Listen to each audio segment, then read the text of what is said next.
أهلا بيكم. أنا سامية علوبة، عايزة أتكلم معاكم النهاردة على حاجة صعب كانت بالنسبة لي. إزاي نخلق توازن بين العمل والحياة الشخصية. مش هضحك عليكم وأقول إن هي حاجة سهلة، وهي عايزة قوة إرادة وانضباط وتوظيف الوقت للحاجات المظبوطة وأولويات.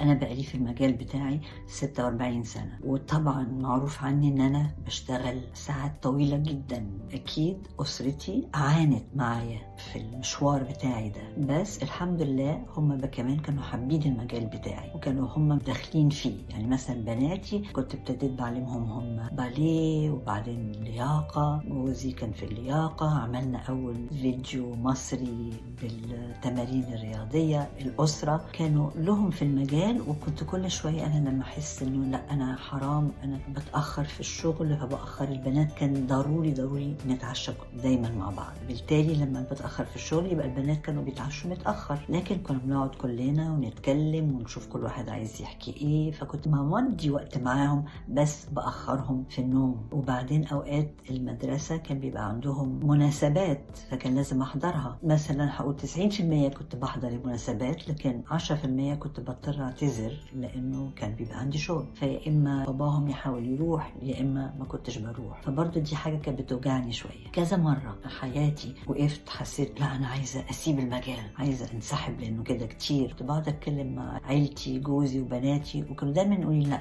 ما تسيبيش ده، تعملي حاجة كويسة ما تسيبيهاش، بس من فضلك ارجعي من الشغل بدري. ساعتها كان محتاج إن فعلا أنا أنسق وقتي وأنظم الجدول بتاعي. أنا بالنسبة لي شغلي عشان كان عندي الجيمات بتاعتي كنت بحس ان انا زي ما اكون بستضيف الناس، كل المشتركين دول كانوا ضيوفي، فكنت بصمم اشوفهم الصبح وبعد الظهر، اشوف المجموعه بتاعت الصبح واشوف مجموعه بعد الظهر. طبعا دلوقتي اللي بقول كان ممكن اعمل، مش لازم كل يوم اشوف كل الناس بعد الظهر، كان ممكن قوي اعمل شهر 3 ايام في الاسبوع بعد الظهر والصبح اوكي لانه البنات في المدرسه وكل واحد عنده شغله، والشهر اللي بعده 3 ايام تانية في الاسبوع بعد الظهر. لكن كنت دايما حاسه لا لازم ابقى موجوده ولازم احل المشاكل ولازم اشوف واتاكد ان الشغل ماشي مظبوط. طبعا ده مهم، بس كان ممكن بشويه انضباط كان ممكن اغير الجدول ده شويه. لغايه مؤخرا انا دايما في الشغل، مثلا انا دلوقتي لما ببقى في امريكا بحاول اني ما اخدش حصص منتظمه، ابقى انا دايما بس بغطي الناس اللي مش قادره تروح، لكن كل مره بعمل كده بيبقى هم عندهم نقص فبيحتاجوني فيقولوا لي طب خدي بس الحصه دي خدي الحصه دي. فالمهم عندي حصص مستمره بتاعتي انا، يعني اكتر من 10 في الاسبوع مؤخرا. بس يعني شوفوا ازاي انا بقعد اتكلم ازاي الواحد ينظم، والاولويات مش اولويات. مؤخرا بس اللي بقيت ارفض تماما اشتغل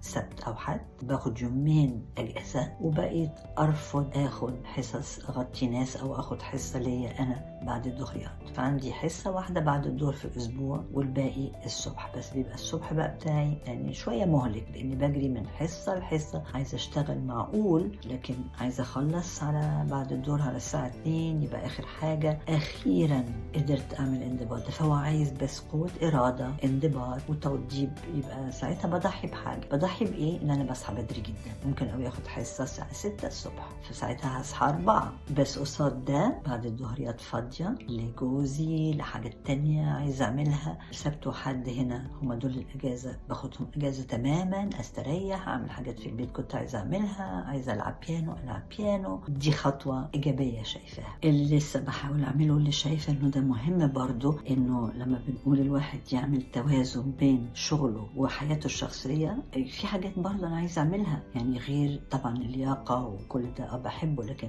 انا بحب قوي العب تنس. لسه ما نجحتش في الموضوع ده، مع انه في كتير من الاعضاء اللي بيتمرنوا معايا بيلعبوا تنس بيقولوا لي تعالي العبي معانا، بقول لهم اكيد هوضب بس وقتي واجي العب معاكم تنس. وعايزه كمان اخد حصص رقص، يعني على الاقل مره في الاسبوع ارقص، بس لسه لازم اشوف ازاي هدخل ده في جدولي، لانه زي ما قلت السبت وحد ببقى عايزه اخليه للاجتماعيات، ودي حاجه مهمه جدا. بحب لسه الارتباط مع الاصحاب، ولو في اي اهل، مفيش كتير هنا بس في بعض الاهل، فبحب قوي انه نتظاهر ونتزاور ونشوف بعض ونتكلم، لأنه ده مهم جدا العلاقات.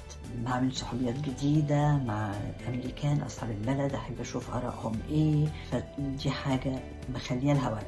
اللي لسه بقى ما خلقتلوش وقت وإن شاء الله عايزة أخلق له وقت، اللي هو مرة في الأسبوع أرقص، ويمكن مرة كل أسبوعين ألعب تنس. فده بيعيد النشاط بتاع الواحد، بيجدد، بيرفع المعنويات، بيخلي الواحد حابب شغله أكتر. عايزة أقول لكم إن أنا كنت بوعد ولسه عند وعدي إن أنا هبقى أوريكم تمارين رياضية بسيطة لكن بترفع المعنويات، بتزود الثقة في النفس، تزود اللياقة بتاعت الشخص والقوة. فإن شاء الله هبقى قريب جدا هعمل لكم برضو جلسات صغيرة فيها تمارين بسيطة تنفعكم جدا.